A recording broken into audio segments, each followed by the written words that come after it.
السلام عليكم ورحمة الله وبركاته.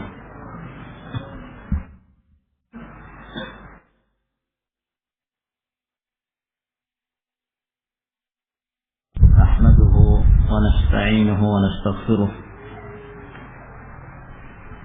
ونعوذ بالله من شرور أنفسنا ومن سيئات أعمالنا.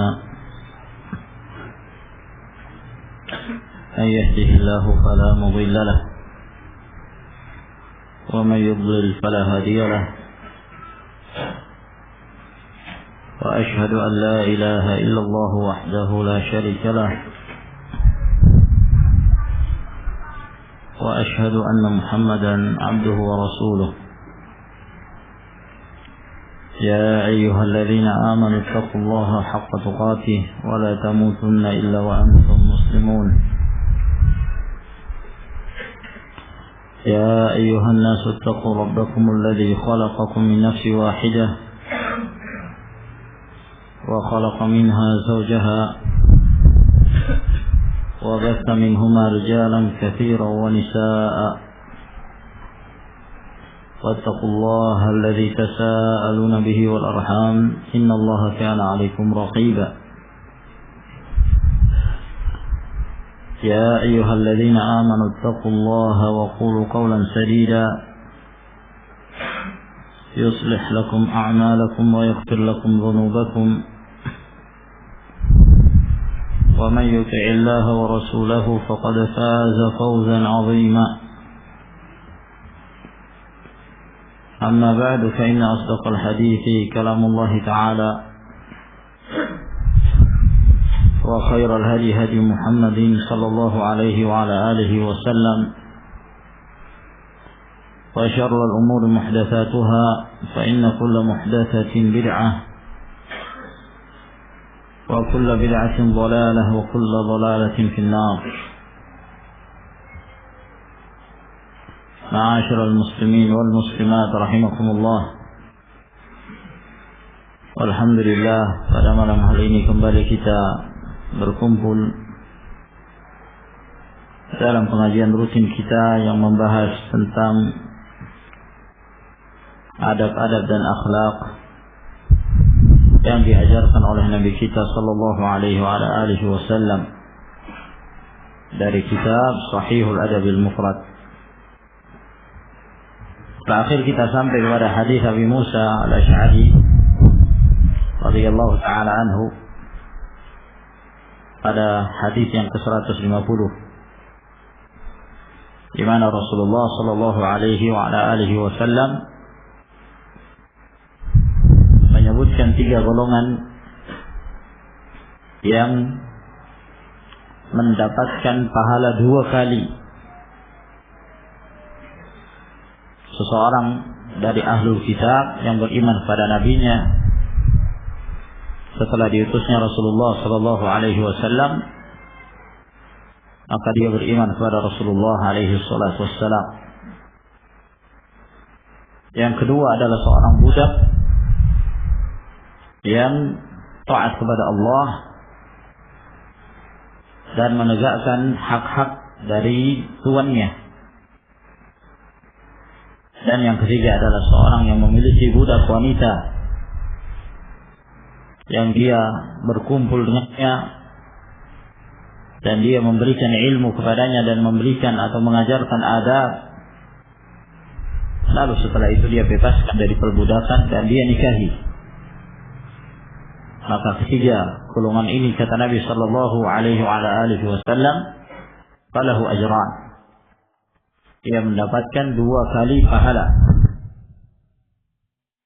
Kita lanjutkan ke riwayat yang berikutnya.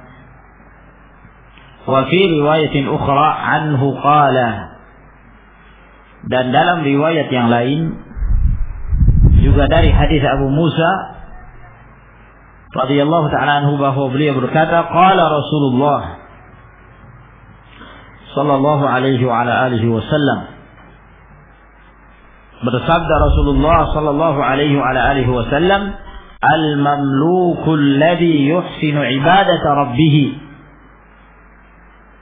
seorang budak yang dimiliki.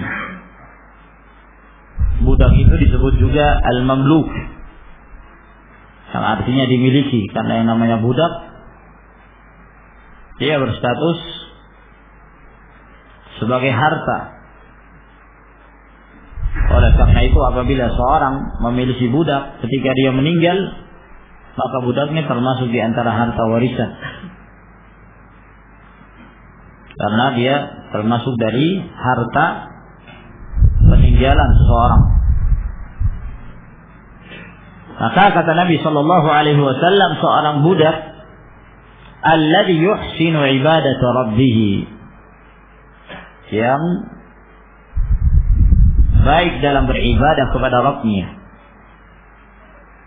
Jadi al-ihsan, ketika dia beribadah kepada Rabb-Nya maka dia baik.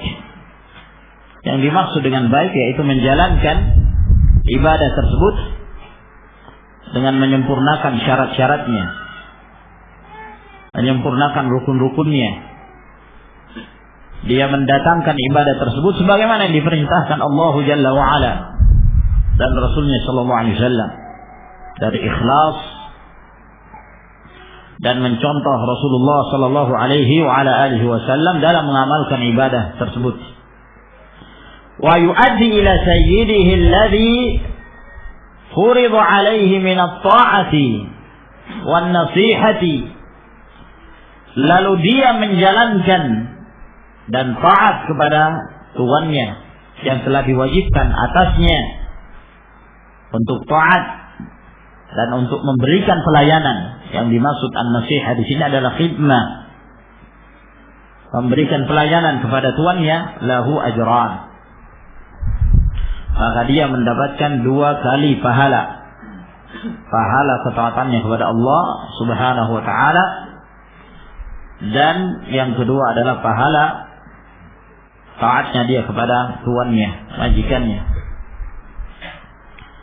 Hadis ini sahih dan juga diriwayatkan oleh Imam Al-Bukhari, dan telah kita jelaskan makna dari hadis ini ketika kita membacakan hadis Abi Musa Al-Asy'ari radhiyallahu ta'ala anhu sebelumnya. Kemudian kita masuki bab yang berikutnya, yaitu bab yang ke-89 dari kitab Sahihul Adabil Mufrad. Berkata Al-Imam Abu Abdullah Muhammad bin Ismail bin Ibrahim Ibn Al-Mughirah bin Bardizbah Al-Ju'fi maulahum Al-Bukhari rahimahullahu ta'ala, bab al-abdu ra'in, bab budak itu adalah seorang penanggung jawab. Yang dimaksud ra'in yaitu al-hafidh, yang memelihara, ya, dan amanah di dalam menjalankan apa yang dia tegakkan. Itu yang dimaksud ra'in. Oleh karena itu biasa kita terjemahkan ra'in ini pemelihara atau bertanggung jawab, amanah di dalam menjaga apa yang dia wajib untuk pelihara dan menjaganya. Maka di dalam bab ini Al-Imam Al-Bukhari rahimahullah ta'ala hendak menjelaskan bahwa masing-masing dari manusia itu memiliki tugas yang wajib untuk dia tunaikan, dan masing-masing dari manusia itu mereka adalah pemelihara, yang mereka bertanggung jawab terhadap apa yang dipeliharanya. Masing-masing dari manusia itu adalah pemimpin, yang masing-masing tentunya memiliki ruang lingkup tersendiri dalam apa yang harus dia pimpin dan yang dia pelihara. Maka seorang budak ra'in dalam ruang lingkupnya tentunya. Seorang kepala negara, pemimpin sebuah negeri, dia adalah ra'in terhadap rakyatnya. Demikian pula seorang pemimpin rumah tangga, dia ra'in terhadap yang dia pimpin dalam rumah tangganya. Seorang wanita sebagai seorang istri juga demikian. Dia seorang ra'iyatun, pemelihara, penjaga, yang dia harus amanah dalam menegakkan apa yang wajib untuk dia pelihara. Maka demikian pula seorang hamba. An Ibnu Umar anna Rasulullah sallallahu alaihi wa ala alihi wasallam qala, dari Abdullah bin Umar bahwa Rasulullah sallallahu alaihi wa ala alihi wasallam bersabda, ala kullukum ra'in wa kullukum mas'ulun an ra'iyatihi. Ketahuilah, setiap dari kalian itu adalah seorang pemelihara yang dia harus amanah terhadap apa yang wajib untuk dipeliharanya. Dan setiap dari kalian akan ditanya, akan bertanggung jawab terhadap apa yang telah dia pelihara itu. Maka di sini Rasulullah sallallahu alaihi wasallam menyebutkan secara umum terlebih dahulu, kullukum ra'in, kalian semuanya, siapapun, laki-laki, wanita, yang tua, yang muda, naam, mereka semuanya adalah seorang ra'in, seorang pemelihara dalam ruang lingkupnya masing-masing. Ada yang ruang lingkupnya kecil, ada yang besar, dan ada yang lebih besar lagi. Nah, sehingga masing-masing dari mereka akan ditanya oleh Allah Subhanahu wa taala apa yang telah dia pelihara itu, apa yang harus dia pimpin, yang dia jaga, yang dia harus amanah dalam menjalankannya. Maka di sini Rasulullah alaihi wasallam memperingatkan agar kemudian kita mengingat siapa diri kita. Kita ini siapa? Status kita dalam kehidupan sebagai apa? Kalau kita sebagai kepala negara, maka kita termasuk dalam hadis ini pula. Kita lihat mana yang disebutkan oleh Nabi Shallallahu Alaihi Wasallam sebagai kepala negara. Apa kewajiban sebagai seorang pemimpin? Ketika dia memimpin rakyatnya, dia harus berbuat adil, dia harus amanah, dia harus menegakkan hukum Allah Subhanahu wa taala, dan seterusnya dari kewajiban sebagai seorang pemimpin. Nah, kalau dia sebagai pemimpin rumah tangga, maka dia perhatikan bahwa dia juga seorang ra'in, seorang pemelihara yang dia harus menjaga, memelihara keluarganya dari hal-hal yang buruk, dari hal-hal yang menyebabkan mereka terlantar, dan demikian seterusnya. Kalau kita sebagai seorang wanita, lihat status kita sebagai apa? Sebagai seorang istri, maka juga punya tanggung jawab, sebab dia pun sebagai ra'iyah, pemelihara, yang dia harus amanah terhadap apa yang telah dia pelihara itu. Nah, setelah Nabi Shallallahu Alaihi Wasallam menyebutkan secara umum, maka yang berikutnya Rasulullah Shallallahu Alaihi Wasallam menyebutkan secara rinci. Fal amirul ladzi 'ala an-nasi ra'in wa huwa mas'ulun 'an ra'iyatihi. Seorang pemimpin yang memimpin manusia, maka dia adalah seorang pemelihara, dan dia akan ditanya di hadapan Allah tentang pemeliharaannya itu, apa yang telah dia pimpin itu. Maka ini tanbih bagi seorang pemimpin bahwa menjadi seorang pemimpin itu tidaklah mudah. Jadi seorang kepala negara,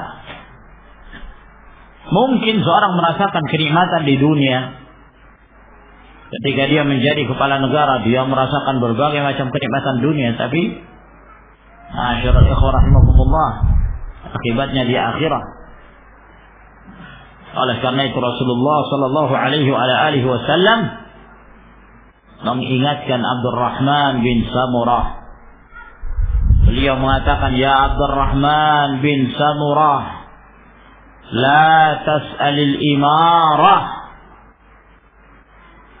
fa innaka in u'tita min ghairi mas'alatin u'inta 'alayha, wa in u'tita an mas'alatin wukilta ilaiha. Wahai Abdurrahman bin Samurah, jangan kamu minta jabatan. Jangan kamu mencalonkan diri untuk menjadi pejabat. Jangan kamu menjadi caleg. Jangan kamu jadi capres. Bikin habis uang. Nah, sudah habis uang belum tentu terpilih lagi. Walaupun sudah terpilih, belum tentu Allah Subhanahu wa taala mau menolong dia. Karena dia yang mencalonkan dirinya.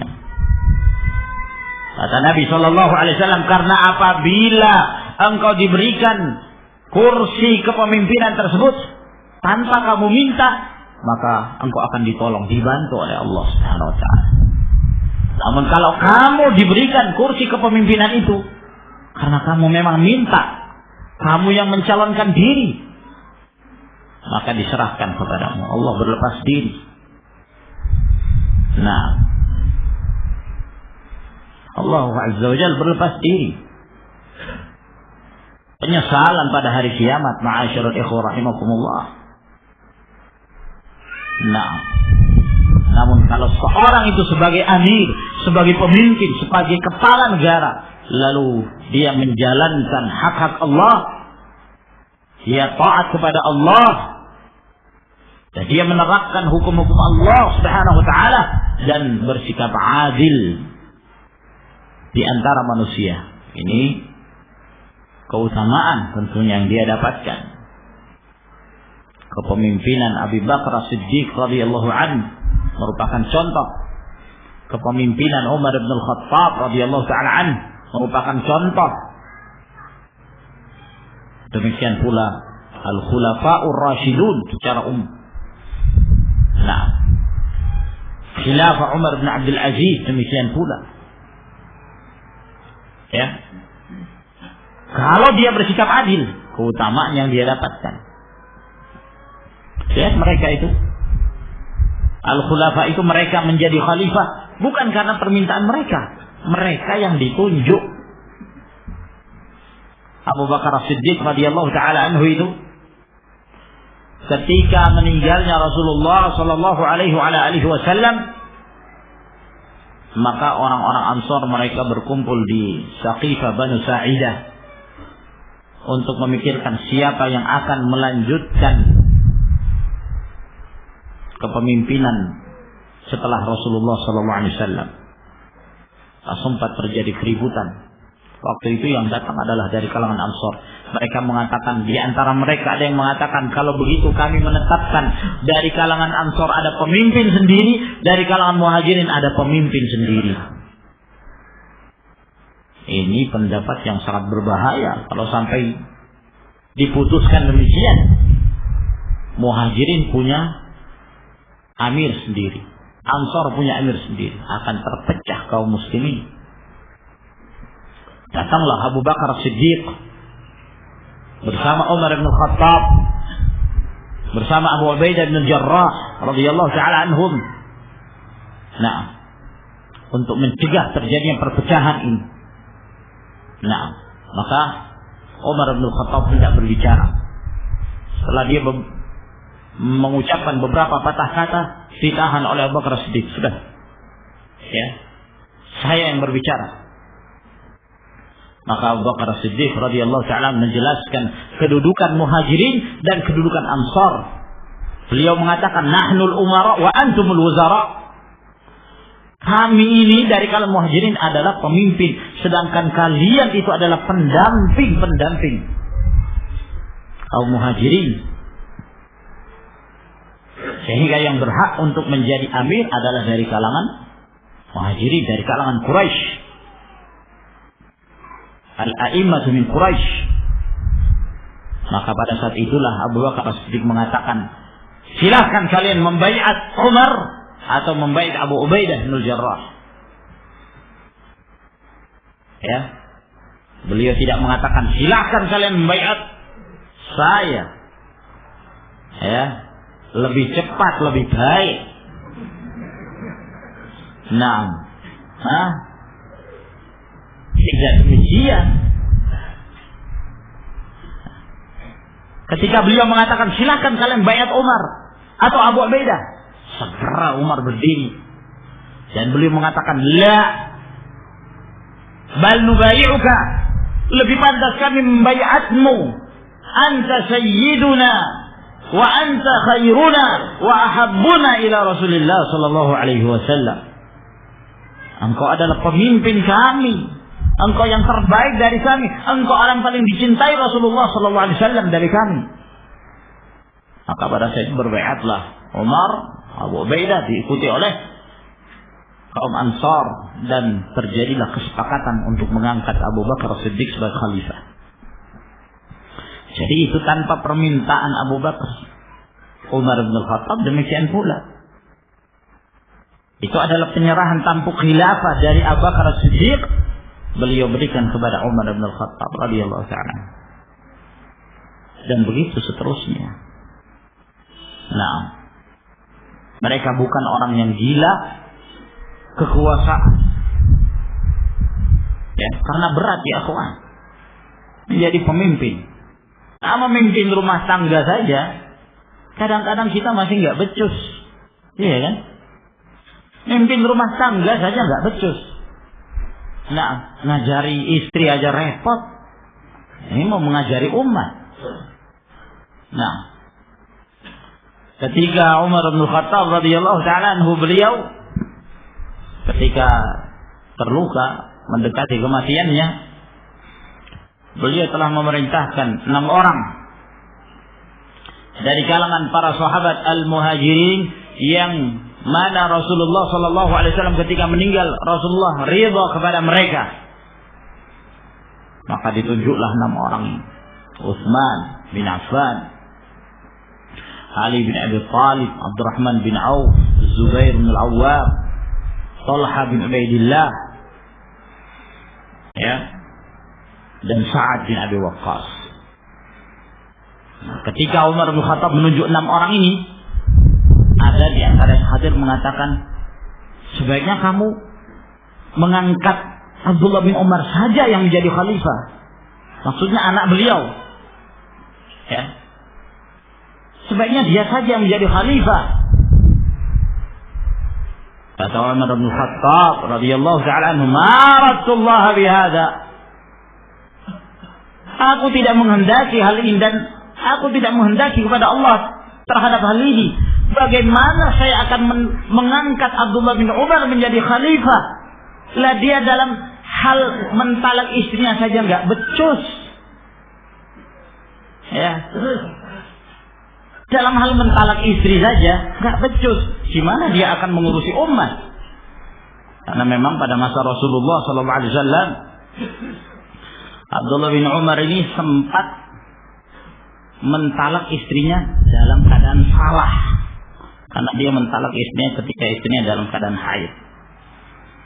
Nah, berita ini ketika sampai kepada Umar bin Khattab, Umar merasa aneh.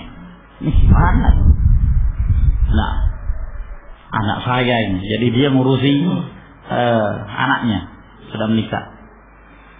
Nah, mana kok dia menikah? Kayaknya enggak, ada yang enggak beres.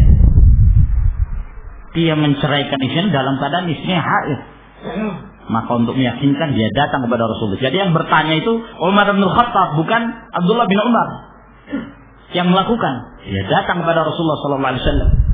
Lalu dia ceritakan bahwa anaknya Abdullah bin Umar menceraikan istrinya dalam keadaan haid. Kata Rasulullah SAW, "Murhu falyuraji'ha." Perintahkan dia kembali, rujuk. Nah, karena tidak diperbolehkan. Makanya kalau mau menceraikan istri, lihat dia dulu, ya. Jangan asal marah, anti talib. Kamu saya cerai. Sudah, kita cerai saja. nggak mikir-mikir dia itu dalam keadaan apa itu, halal nggak, boleh nggak. Tolak itu ada tolak sunnah, ada tolak bid'ah. Ya. Nah, tolak yang tidak pada tempat yang disyariatkan itu disebut tolak bid'i, tolak bid'ah. Termasuk diantara ketika menceraikan istri dalam keadaan haid. Nah, yang menjadi syahid di sini bahwa Umar bin Khattab mengatakan, lah dia ngurusi istrinya saya ketika dia menceraikan nggak becus, lah gimana dia akan memimpin umat untuk menjadi khalifah? Nah, menunjukkan bahwa beliau bukan gila kekuasaan, bukan untuk memelihara keturunan jadi pemimpin. Nah, ya, beliau tidak mengatakan, oh iya, saya punya anak ya, kenapa bukan anak saya saja yang jadi pemimpin? Tidak sama sekali. Subhanallah. Tapi bagi seorang amir apabila dia adil, menegakkan hukum Allah, bersikap adil terhadap rakyatnya, keutamaan. Bahkan Rasulullah SAW menyebutkan mereka termasuk di antara 7 golongan yang diberikan naungan oleh Allah Subhanahu wa taala pada hari kiamat, di saat tidak ada naungan kecuali naungan Allah. Imamun adil, seorang imam yang adil. Warrajulu ra'in 'ala ahli baitihi wa huwa mas'ulun 'an ra'iyatihi. Seorang laki-laki, dia juga pemelihara yang dia harus menjaga keluarganya, dan dia akan ditanya tentang pemeliharaannya ini. Apakah dia telah mendidik keluarganya? Masing-masing dari kita ya ikhwan akan ditanya oleh Allah Subhanahu wa taala, bagaimana kita terhadap keluarga kita. Nah, didik mereka dengan kebaikan. Istausu bin nisa'i khairan. Berikan wasiat yang baik itu kepada para wanita. Nasihati mereka dengan nasihat yang baik. Nah, ajari mereka, ajarkan kepada mereka ilmu, ajarkan kepada mereka adab. Nah, seorang laki-laki itu harus mengarahkan istrinya, bukan istri yang menyetir suaminya. Kadang-kadang sebagian keluarga seperti itu, suami yang disetir. Nah, ya cinta istri ya gak apa-apa, cinta istri, tapi cinta itu jangan sampai cinta yang buta. Ya, seperti cintanya si Majnun Laila itu. Wow, luar biasa, cinta buta. Saat dinding-dindingnya dicium semua. Nah, iya kan? Tergila-gila dengan Laila. Laila nggak kenal siapa dia. Nah, saking gilanya dia, mau ketemu Laila nggak bisa. Maka dia datang ke rumahnya, terus itu dindingnya kanan kiri sampai belakang. Nah, itu diciumi semua. Sambil dia mengatakan, amurru ala diyari diyara Laila, uqabbilu dzal jidara wa dzal jidara. Wa ma hubbul jidari syaghafna qalbi, walakin hubbu man sakana al jidara. Saya melewati rumahnya Laila, saya cium dinding yang ini dan dinding yang itu, bukan karena saya senang sama dindingnya, tapi senang sama orang yang tinggal di balik dinding itu. Nah, gila, majnun. Ya. Nah, ini kalau sudah asyik, ya, kecintaan sampai tingkatan asyik, jangan sampai seperti itu. Cinta kepada istri akhirnya apa? Dia yang mau diatur sama istrinya. Nah, jangan sampai seperti itu. Kita yang mengarahkan. Dengan apa kita mengarahkan keluarga? Ya dengan ilmu. Nah, tapi saya nggak punya ilmu, makanya belajar. belajar sebagai seorang pemimpin, belajar bagaimana menjadi seorang suami yang baik. Khairukum li ahlihi wa ana khairukum li ahli, kata Nabi sallallahu alaihi wasallam. Yang terbaik dari kalian adalah yang paling baik terhadap keluarganya, dan aku adalah hamba yang paling baik terhadap keluargaku. Itu Rasulullah alaihi wasallam. Nah, lihat didikan Rasulullah. Aisyah jadi seorang muhadditsah, alimah, faqihah.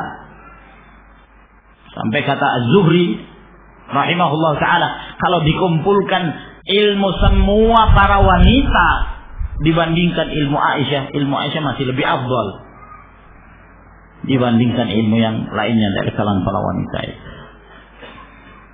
Nah, didikan Rasul sallallahu alaihi wasallam.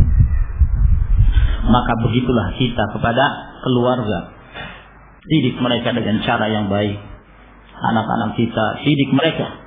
Nah, yang terpenting dalam pendidikan itu adalah kita berusaha, tentunya dengan meminta pertolongan pada Allah Subhanahu wa taala, agar keluarga itu menjadi keluarga salihah. Itu yang terpenting. Nah, ya, jangan dijadikan standar. Ya, nanti keluarga kami mau jadi keluarga abri, keluarga kami mau jadi keluarga dokter, keluarga kami mau jadi keluarga pilot. Nah, orientasinya dunia. Akhiratnya gimana? Nah, kalau sudah mati jabatan itu akan dibawa. Hidup ini sebentar, ma'asyiral ikhwah rahimakumullah. Nah, ya. Tapi dengan kesolehan akan bermanfaat bagi mereka di dunia dan di akhirat. Walladzina amanu wattaba'atuhum dzurriyyatuhum biimanin alhaqna bihim dzurriyyatahum wa ma alatnahum min 'amalin min syai'. Orang-orang yang beriman, lalu keimanan mereka diikuti oleh keturunan mereka, anak-anak mereka juga ikut beriman, kami akan kumpulkan mereka di dalam surga dalam keadaan kami tidak mengurangi dari ganjaran amalan mereka sedikit pun. Gimana itu tidak dikurangi? Nah, kalau anaknya lebih tinggi tingkatan kedudukannya di dalam surga, bapaknya lebih rendah, yang bapak ini diangkat ke yang tinggi. Bukan anak yang diturunkan tingkatannya, itu mengurangi namanya. Bapak yang rendah yang ditinggikan. Atau sebaliknya, orang tua yang ditinggikan, anaknya di bawah, maka ditinggikan pula, dikumpulkan bersama dengan orang tuanya.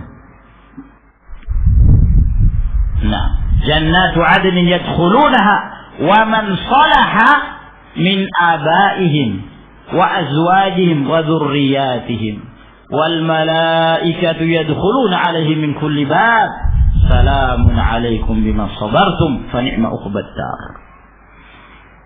Surga Aden mereka memasukinya. Mereka masuk ke dalam surga Aden itu bersama dengan orang-orang yang saleh. Wa man salaha min abaihim, dari orang-orang tua mereka masuk surga bareng. Wa azwajihim, istri-istri mereka. Wa dzurriyyatihim, dan anak-anak mereka. Hemat. Ya. Mendidik anak menjadi saleh, taat kepada Allah, taat kepada Rasul sallallahu alaihi wasallam, menjadi seorang muslim sunni salafi. Nah, meninggal dalam keadaan demikian, Allah ridha kepadanya. Istrinya pun demikian, Allah ridha kepadanya. Pemimpinnya demikian, pemimpin keluarga, Allah ridha kepadanya. Di akhirat nanti, nah, ketemu lagi, nikmat. Nah,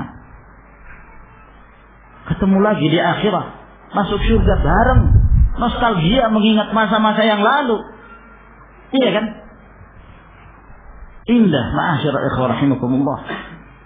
Hidup dengan syariat Islam, ya, walaupun dengan apa adanya, tapi semuanya diarahkan. Tuntun mereka dengan kitabullah dan sunnah Rasul sallallahu alaihi wasallam. Kalau Allah perintahkan kepada istri-istri Nabi sallallahu alaihi wasallam agar mereka senantiasa mengingat Al-Quran dan sunnah, wadhkurna ma yutla fi buyutikunna min ayatillahi wal hikmah, dalam surat Al-Ahzab, wahai istri-istri Nabi, hendaklah kalian selalu menyebut-nyebut, mengingat apa yang dibacakan di rumah-rumah kalian dari ayat-ayat Allah dan al-hikmah. Berkata mufassirin, di antaranya Qatadah bin Di'amah, yang dimaksud al-hikmah di sini adalah sunnah. Nah, itu yang diajarkan. Ya, jangan ajarkan pemikiran teroris dalam keluarga.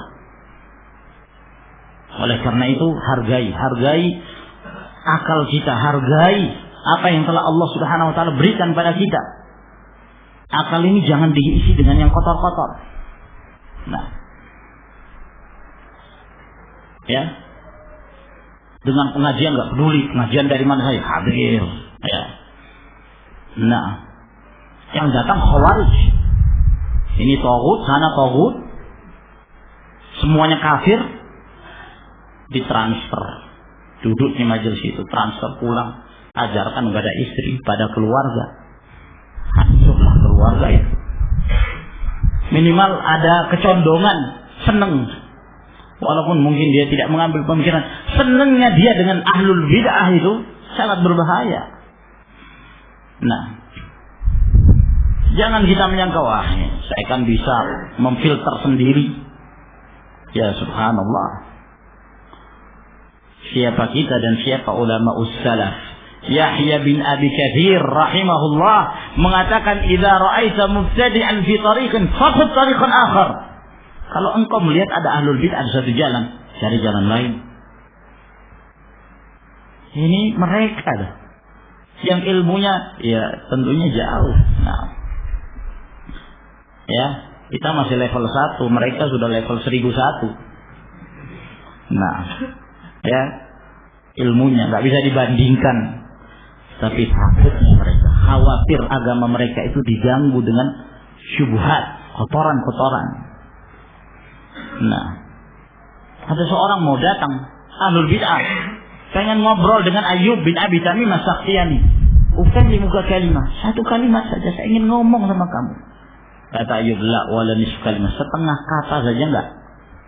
Setengah enggak. Nah, karena kalau ngumpul kan minimal senyum, ya. Nah, salam, baik akhlaknya si fulan. Mulai ini orang. Nah, ya, berarti sudah berpengaruh. Apalagi kalau sampai duduk di majelisnya, apalagi kalau sampai mentransfer ilmunya, hancur dia, binasa. Nah, kata Imam Malik rahimahullah ta'ala, la yu'khadul ilmi min mubtadi'in yad'u ila hawa. Tidak boleh mengambil ilmu dari ahlul bid'ah yang mengajak kepada bid'ahnya, mengajak kepada hawa nafsunya. Maka ini semua ma'asyiral ikhwah rahimakumullah harus kita perhatikan. Pelihara keluarga penting. Sebagai seorang pemimpin, ajarkan kepada mereka ilmu dan adab, akhlak. Ya ayyuhalladzina amanu qu anfusakum wa ahlikum nara. Pelihara diri kalian dan keluarga kalian dari api neraka. Kata Ali bin Abi Thalib, apa yang dimaksud pelihara diri kalian dan keluarga kalian dari api neraka? Ai allimuhum wa adibuhum. Ajarkan kepada mereka ilmu dan adab, akhlak. Nah, wa 'abdur rajuli wa fi tariq al-khadim, dan hamba atau budak seorang. Dalam riwayat yang lain al-khadim, pelayan. Tapi biasanya kalau al-khadim di dalam hadis yang dimaksud budak. Ra'in ala mali sayyidihi, maka dia adalah seorang yang memelihara, dia harus bersikap amanah dalam menjaga harta tuannya. Wa huwa mas'ulun anhu, dan dia akan ditanya pada hari kiamat tentang pemeliharaannya itu. Nah, maka wajib apabila seorang berstatus sebagai pelayan atau sebagai budak, jaga harta majikan, jaga harta tuan. Jangan memanfaatkan mau menjadi pembantu, ada kesempatan lari sambil membawa harta orang. Nah, itu berarti khain, mengkhianati majikan. Wal mar'atu ra'iyatun fi baiti zawjiha wa hiya mas'ulatun. Dan wanita demikian pula, dia pemelihara di rumah suaminya, dan dia akan ditanya pada hari kiamat. Memelihara di rumah suaminya, apa yang dipelihara? Pelihara harta suami. Nah, tidak boleh seorang istri memberikan harta milik suami pada orang lain tanpa seizin dari suami.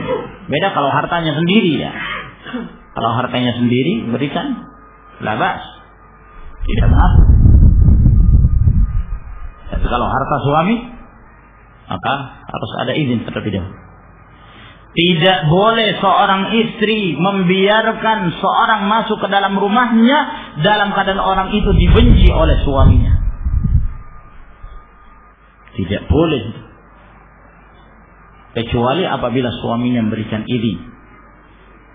Ya, izin itu apakah tasrih secara jelas dia memberikan izin, atau secara urf, artinya biasanya kalau si fulan diizinkan oleh suami saya, tidak mengapa. Itu penting. Suami berhak, nah, untuk memberikan izin, fulan boleh masuk, yang ini tidak boleh, siapapun itu. Nah, dan ketika seorang itu dilarang juga harus mengerti, ya, itu demi kemaslahatan sebuah keluarga.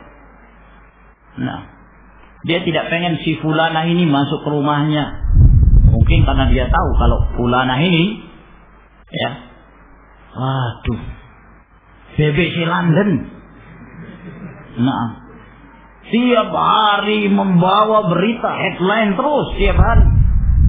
Nah, yang ini siapa yang menang dalam pilpres, semua diberitakan dari bawang sampai pilpres. Dan tidak terlepas kadang-kadang kehormatan orang-orang.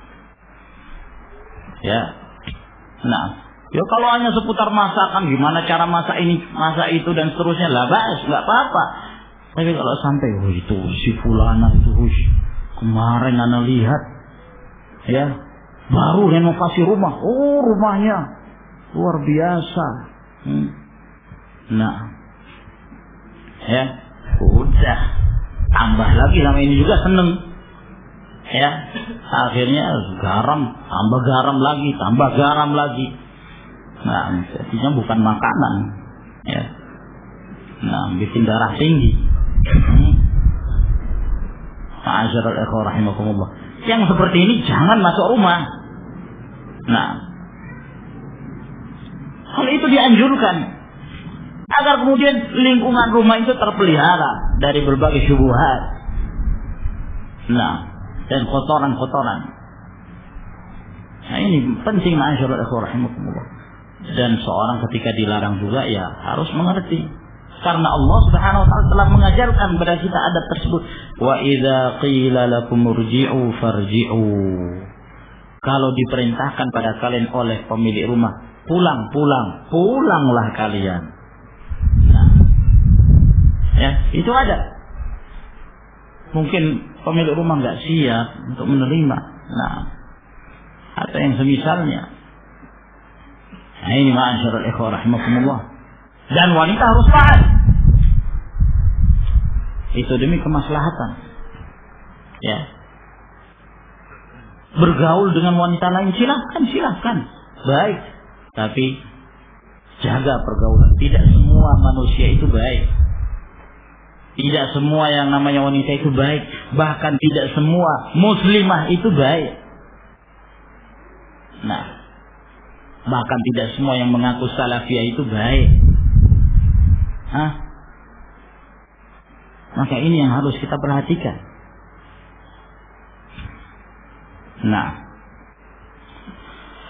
sami'tu haula 'anil Nabi sallallahu alaihi wa alihi wasallam, dan aku mendengarkan ini semua dari Nabi sallallahu alaihi wasallam, wa ahsibun Nabiy sallallahu alaihi wasallam qala, dan aku menyangka Nabi juga bersabda, warrajulu fi mali abi, dan seorang juga harus menjaga harta orang tuanya.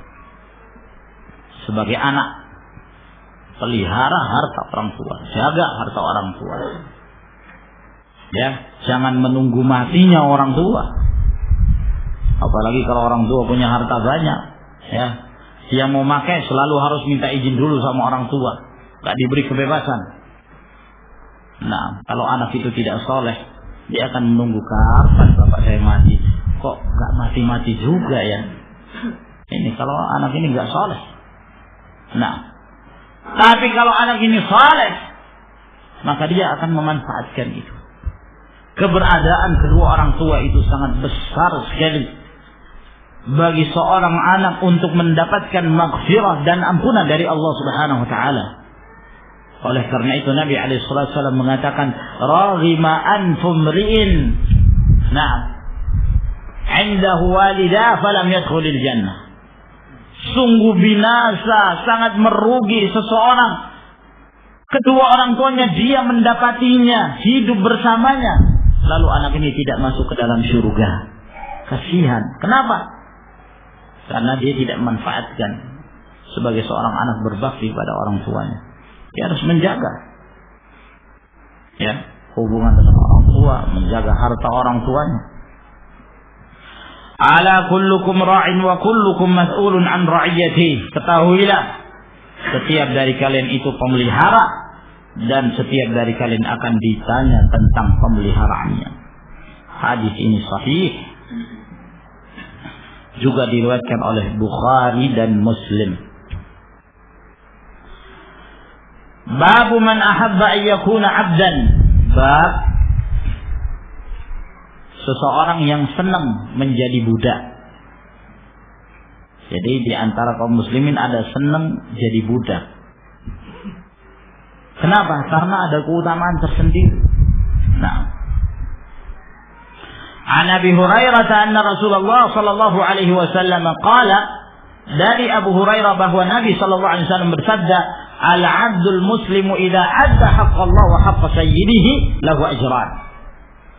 Seorang budak muslim apabila dia menunaikan hak Allah, beribadah kepada Allah, dan menunaikan hak tuannya, maka dia mendapatkan 2 kali pahala. Keutamaan budak. Makanya pada pertemuan yang lalu telah kita jelaskan bahwa perbudakan di dalam Islam itu maslahatnya besar sekali. Bukan untuk menghinakan seseorang, tapi kemaslahatan yang besar yang Allah Subhanahu wa taala kehendaki. Beda dengan perbudakan orang-orang kafir, budaknya budak, direndahkan, dihinakan, diberikan pekerjaan-pekerjaan yang menyulitkan, yang sulit untuk dia kerjakan sendiri, tidak dibantu lagi. Tapi di dalam Islam tidak demikian.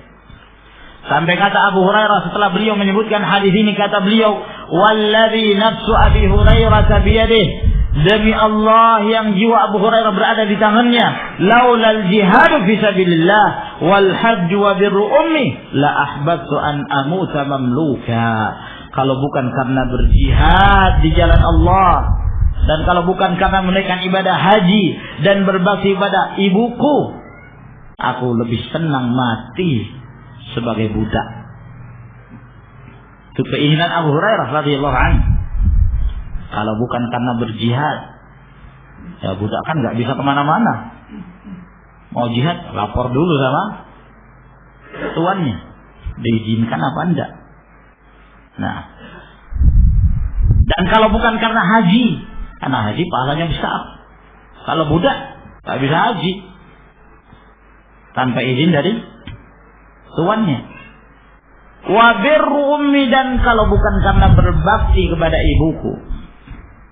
Karena Abu Hurairah radhiyallahu taala anhu termasuk orang diberikan kenikmatan oleh Allah dengan ibunya yang diberikan hidayah berkat dari doa Nabi sallallahu alaihi wasallam.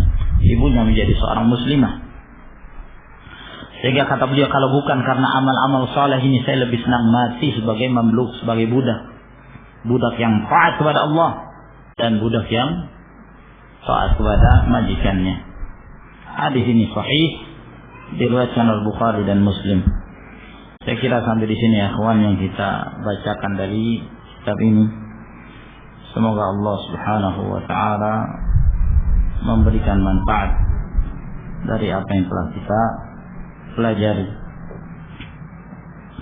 Sini ada pertanyaan, ada seorang yang sakit jiwanya, di saat-saat jiwanya masih terganggu terkadang menyadari tentang dirinya. Di masa-masa itu pula dia pernah berkata dan menyebut orang yang menyihir jiwanya. Dia juga bernazar untuk mengaji setiap hari jika sudah sembuh. Soal apa hukum nazarnya orang yang masih dalam kategori orang terganggu jiwanya? Yang kedua, apa hukum kesaksian orang yang terganggu jiwanya dalam menunjuk orang yang menyihirnya? Walhasil yang pertama, apabila seorang diganggu oleh orang lain atau oleh makhluk lain, apakah jin atau dalam bentuk sihir, maka hendaknya seorang segera berlindung diri kepada Allah Subhanahu wa taala. Membentengi dirinya dengan memperbanyak ibadah, memperbanyak zikir pagi petang, dan jangan sampai lalai. Dan hilangkan segala sesuatu yang ada di rumahnya atau di kamarnya, hal-hal yang dapat melalaikan dia dari ibadah, seperti musik-musik. Itu harus disterilkan rumah itu dari musik. Karena musik itu adalah serulingnya syaitan. Syaitan sangat senang mendengarkan hal itu.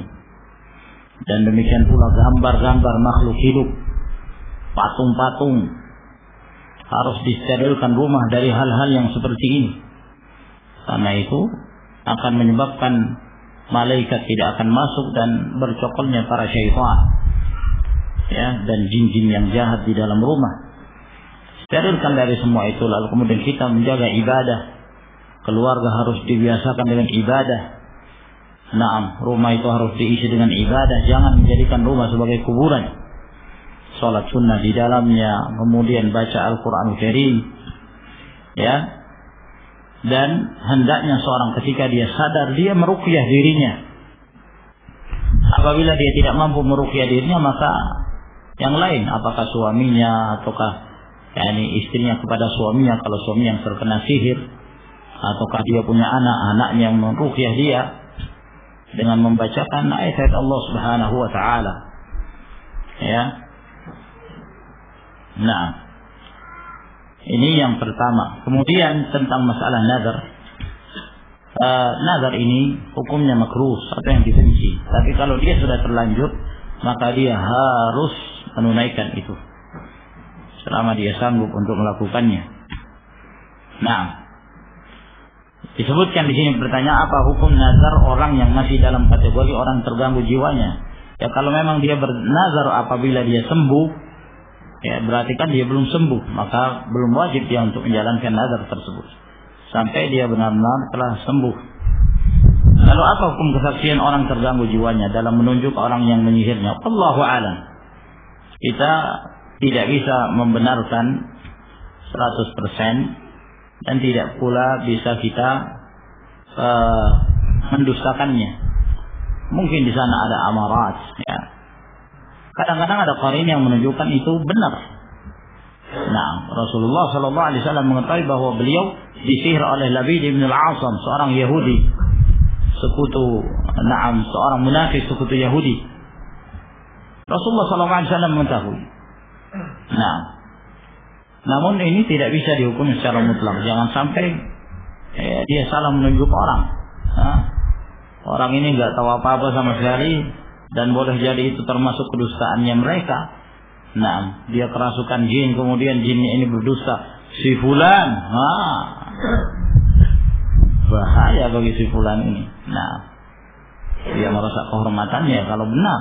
Nah, walhasil gimana caranya? Sudah, dia berusaha menyelamatkan dirinya sendiri, meruqyah dirinya sendiri sambil bertawakal kepada Allah Subhanahu wa taala. Sampai di sini insyaallah, wa akhiru da'wana alhamdulillahirabbil alamin. Wassalamu alaikum warahmatullahi wabarakatuh.